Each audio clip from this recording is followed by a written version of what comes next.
y'all, I'm gonna be on TV.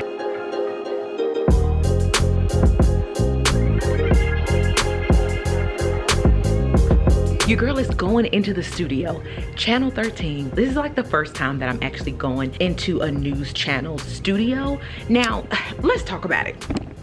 Y'all, the bun is bunning today, okay? It's for real. Okay, being a black artist in Seattle, I gotta say, y'all, like, the love has been real out here in this city. And so let me just give you a disclaimer now, okay? If you think this is about to be a video sort of like giving the real tea about like the drama in Seattle, no, this is not about to be that video, okay? This is really about my genuine experience in Seattle. Now, there's been good, there's been bad, there's been a mix, but to be real, it has been mostly good. And I'm going in for the interview tomorrow, actually. It's actually Fox 13, and like, it's not like Fox News, okay? Like this, it's a whole different energy over there. So I feel comfortable being on this show and on this channel. Hello, how are you? It's so nice to meet you. Thank you for coming here. Okay, good. This is my husband, James. Hi, James. Nice to meet you. She's been helping out so much. He's also going to be recording for me, if that's okay. Yes. A little BTS. I'll tell you where you can like stand, just so we don't get in the camera guys' way. But yeah, totally. I feel like, honestly, since I came out to Seattle, just like the universe just like opened up a portal, okay? It just opened up this portal into where I was truly meant to be. So if you are new here, oh my God, welcome, boo, okay? Hey, I am Aramis, the artist. I'm a full-time artist working in Seattle. I paint large-scale, colorful queens and all the cosmic things, okay? It's been an up and down roller coaster, okay? If you're not new over here on the channel, then you know maybe the last video I was just doubting myself.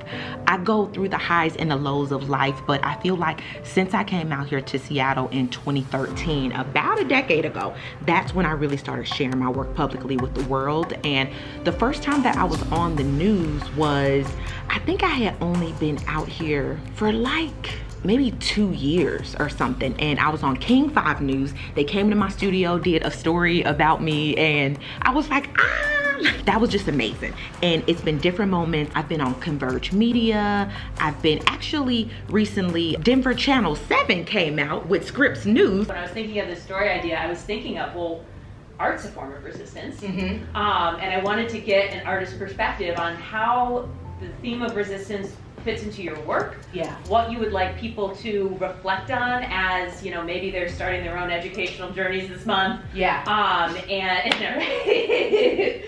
that's the shame. Yeah. Like that's that part. Yeah. You know what I mean? And I think part of the education for people can start by like reaching out to artists outside of months of February. You know, and just like making it a lifelong journey of exploring new artists. Yes, you know, for sure. So shout out to Vanessa, that was really fun. But yeah, y'all, like the media game out here has been real, and the support of my work has been real, and I'm super grateful for that. Now, even though it do be mostly good out here, there's just systemic problems that take place out in the world, right? And I feel like they not a Seattle problem, it's just a world problem. We're still having these first moments in history where Black women are, you know, finally getting the opportunity to do different things. Like I just think about like Beyonce being the first Black woman to headline Coachella. Like really? Like this is, what? And like, but also, can we go there for a minute? I wasn't even thinking about Coachella until Beyonce did it, to tell you the truth. And so some of these moments that we be waiting on and thinking are like, ooh, that's when I'm really something. I'm like, boo, your true fan base already knew you were that. We already knew, okay? So it's like Coachella just now getting on game. And so now that's what I'm wrapping my brain around. Like, I'm just done sleeping on me, you know? And when I be thinking about, first of all, every artist struggle with self-doubt, no matter what sort of stage you are in your career. But what has helped me through this journey is realizing that I'm the first person who needs to wake up. Okay, like you need to claim it for yourself first before anybody else, okay? Because what I've also learned out in these streets as an artist, especially as a Black woman artist in Seattle, especially in February, okay, I think I added that, okay? You gotta teach people how to treat you, okay? And one thing that has been going on is like, of course I get it, Black History Month is February, y'all. They be trying to have artists out here booked and busy. One, that's incredible. That's phenomenal to share artists' work, to give us different opportunities, to share our creative expressions with the world. But there is 11 other months in the year that my phone can ring, and I'm just over the point of being completely swamped in February. And I think there was another, because y'all know I love commentary channels, but there was some video talking about the downside of being like the token black friend or something. It's like, yeah, we not trying to be these like token black artists out here, you know? And I get it. We all gotta start somewhere. That's what I was telling Vanessa in the video. If Black History Month is your first entry into other artists out here, hey, be my guest. We all gotta start somewhere on this journey. But the other part is, don't let it stop there. So it's like, now I'm releasing this video in March. Okay, March is here. March, we can continue on the journey with Black artists, with Black women artists, and just artists, period. And so here was the other thing that I wanted to share. I was feeling like, my original idea with this video was talking about how I was feeling trapped in the box of like the Black artists, you know, the Black woman artists being like sort of put in this box, like I'm only identified in this way. And granted, I still feel that way to a certain extent, but the other part of me is like, y'all know how I feel. Words is power, okay? So I'm not trapped nowhere, okay? Trapped isn't a part of my vocabulary, okay? Liberated, light, love over here, period, okay? But the other thing was, if I am gonna be identified as anything, being identified as a Black woman artist is such a privilege. Like, I just feel like, first of all, my soul contract was lit, okay? Like, for it to be like, okay, yeah, you gonna come down to earth during a time where they not burning witches no more, they paying them on Instagram. Like, this is a time that you get to play, you know? So I'm like, okay, cool. I'm about to play on the journey. I'm about to have fun out here. And then to do it during a time where now people do want to hear what I have to say. Like, it's just, y'all, if I came on planet Earth during a different time, I just wouldn't have the same experience. And I'm just deeply aware of that, you know? I'm just deeply aware of history. Like, you know, so it's just like, I do feel really, definitely grateful. Like, grateful is always my baseline, but I feel like I hesitated with the word grateful because I'm starting to, like, I think grateful is so beautiful. I think appreciation. See, okay, Abraham Hicks, look, appreciation. Appreciation is the word. First of all, gratitude is so beautiful, but I think there's also been this sort of preservation of the word gratitude for somebody who might identify as not being worthy of what they're receiving. And I want to be careful to not just be like, oh, I'm just so grateful because, like, you know, it's such a unique privilege for me to have this opportunity, like, oh, lowly old me, versus being appreciative for somebody acknowledging the value that I already see in myself, you know? And so that's the energy that I want to take into every experience that I have. And so it's taken me years to even get here, because for a long time I was like, oh, I'm just so grateful to be here. I'm just so humbled to be here. It's like, no, now I have an understanding that my experience as a Black woman artist is unique and valued, and people want to learn about that experience. People want to hear about that experience. Sure, there's some people out there exploiting that experience, but if there's somebody out here who want to hear what I have to say, I'm here to speak, honey. I'm here to speak, I'm here to share, and I'm here to shine a light on my identity with the understanding that this isn't all that I am. There's so much more to me, and that we also aren't a monolith as Black people, as Black women, as women in general, as artists in general. Like, all of our experiences are so unique and different, and I'm just appreciative of the opportunity to share a fraction of mine. In honor of Black History Month, we are highlighting the amazing people, organizations, Black-owned businesses in our area. Local artists and muralists here, Miss O'Hamer's work can be seen all around Seattle, including Climate Pledge Arena. Yeah, and joining us in studio to share a little bit more about her murals and upcoming show, Erin O'Hamer. Welcome. Awesome. Thank you all for having me. It's 5 minutes. I feel like I'm gonna keep it short then. That's the. Yeah, I do want to make sure we really touch on, you know, the transition from nursing. Oh, y'all, shout out to the, oh my, what else did we do February? Where were we at? The Fields show. Y'all, let's go there. Look, I didn't talk enough.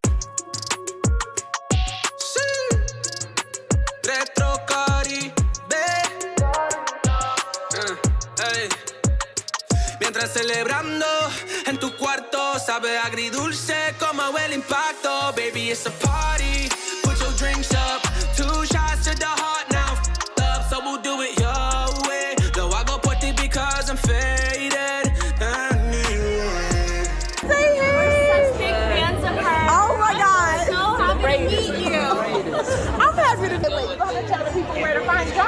Hi, I'm Tina Thatch. You can find me at Tina_Thatch. And I'm Simon Legaspi at _LDGATSBY. Yes! Y'all, definitely check out the squad over here.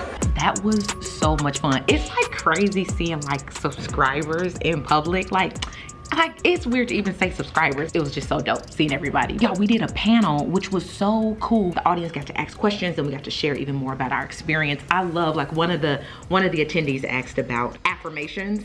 Y'all, I had to go in. I said, oh, affirmations, you know? But then look, shout out to Simon, another incredible artist. He was on a panel with me and he was like, you got an affirmations video on your channel. I was like, oh. Look, I brain farted on my own videos, okay?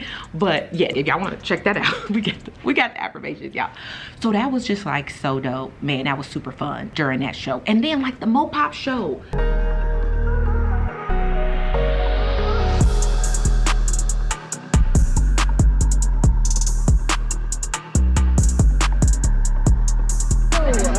Thank you for having me. Once again.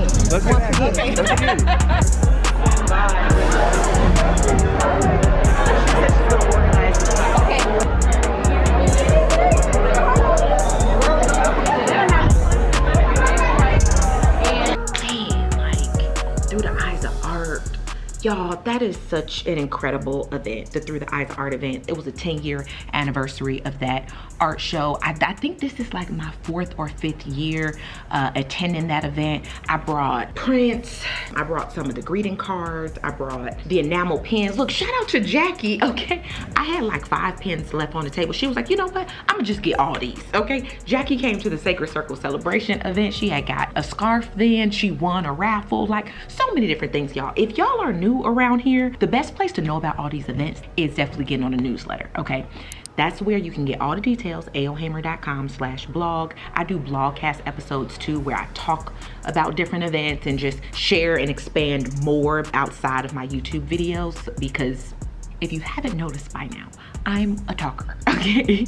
And sometimes it's easier for me to just say some stuff instead of trying to type out a full thing. So if you like listening and stuff, if you like, you know, podcast episodes and staying up to date about what's going on in my studio and different events that I'm gonna be at around Seattle, the newsletter. And I shared like discount codes, all the little goodies, okay? Definitely hop on the newsletter. But that was super fun. The Mopop show, yeah, even though February can feel so like overwhelming and crazy, getting out in person, especially after pandemic, it just reminded me how many, like how much love is out there in the city for me, you know, like how many people support me, and it just really means a lot.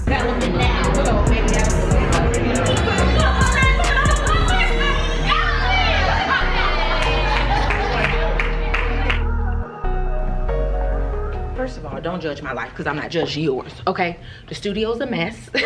I've literally been coming here. I'm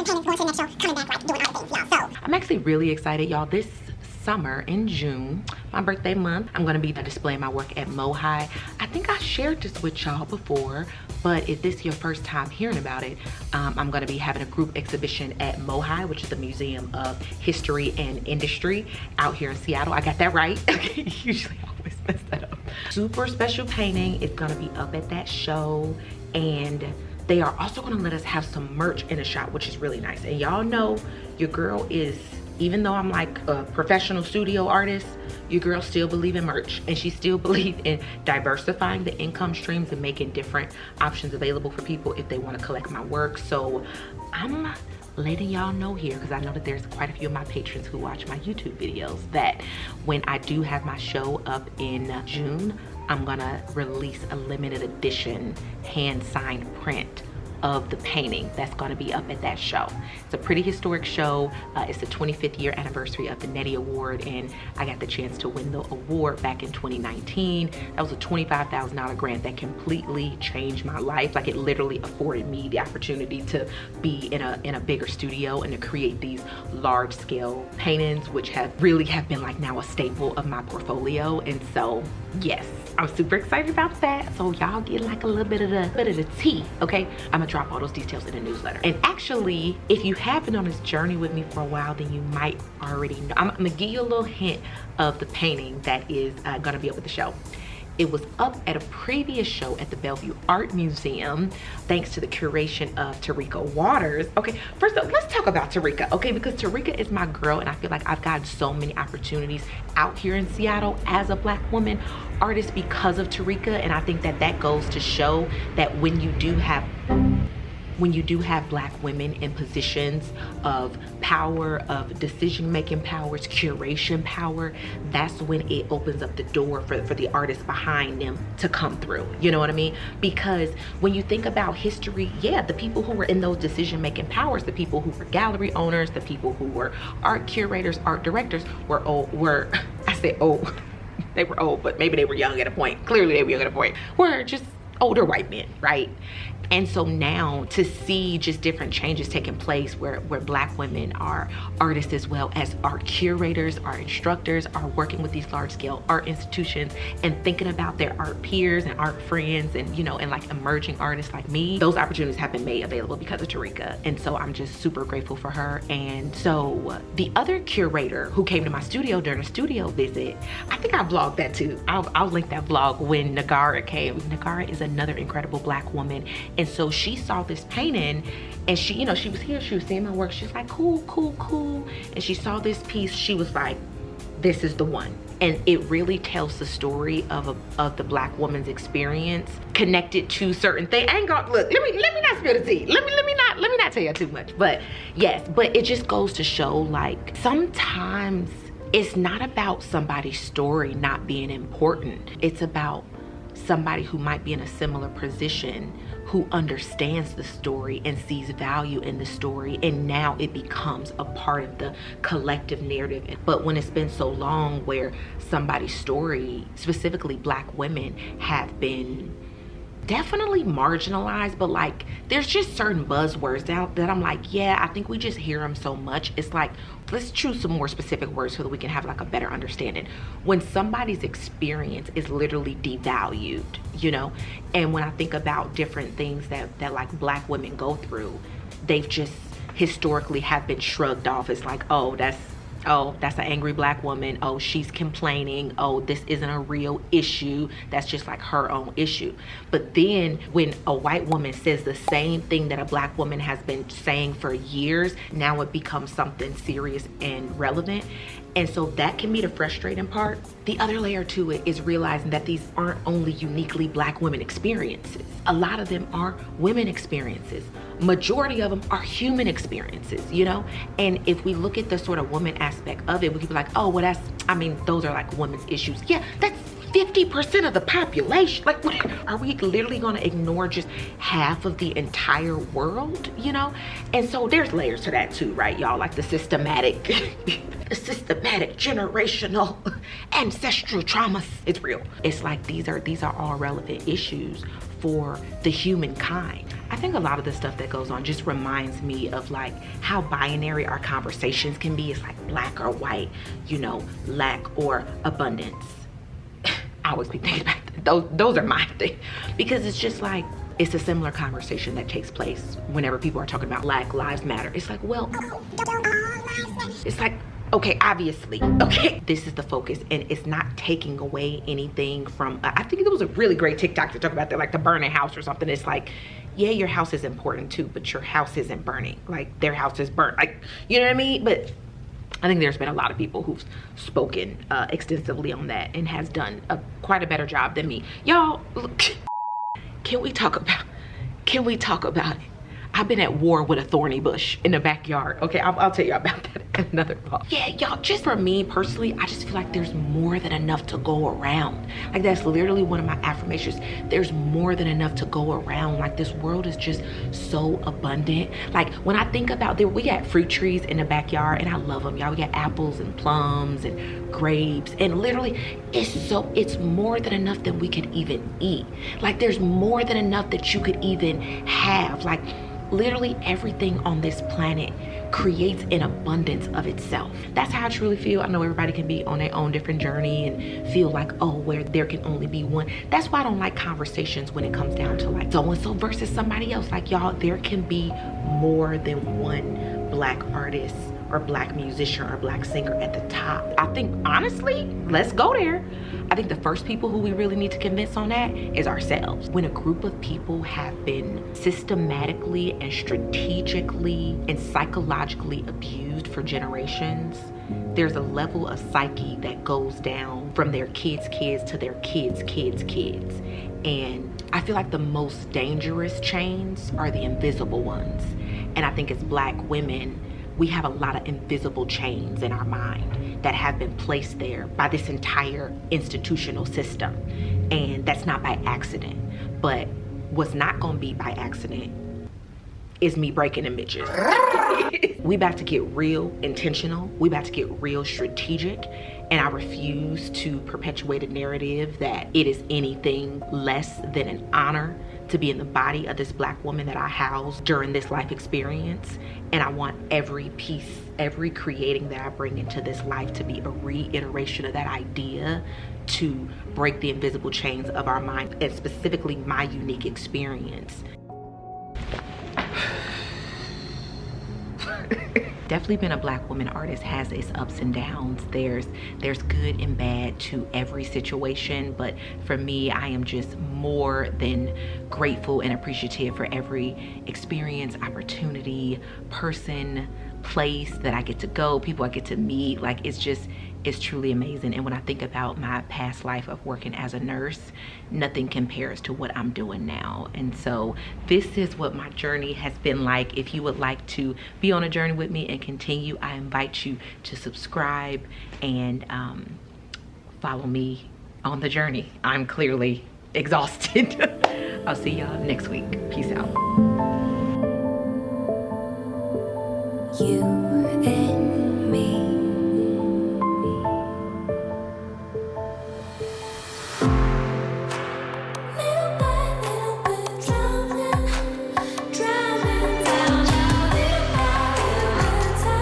Man, shout out to Rio, okay? Like, this has truly been made possible by Rio. She reached out to me on my website and invited me to come into the studio and to be featured on Fox 13 Seattle. And yeah, y'all, I asked her how she found out about me, or like, you know, what made her reach out to me. She found me on Instagram, okay? So shout out to the gram, okay? I know a lot of people be trying to figure like, oh, how do you get these different opportunities? Like, oh, that's my mom. How do you get these different opportunities? And like, y'all, when people try to like come in social media, it's a real tool. It's a real tool.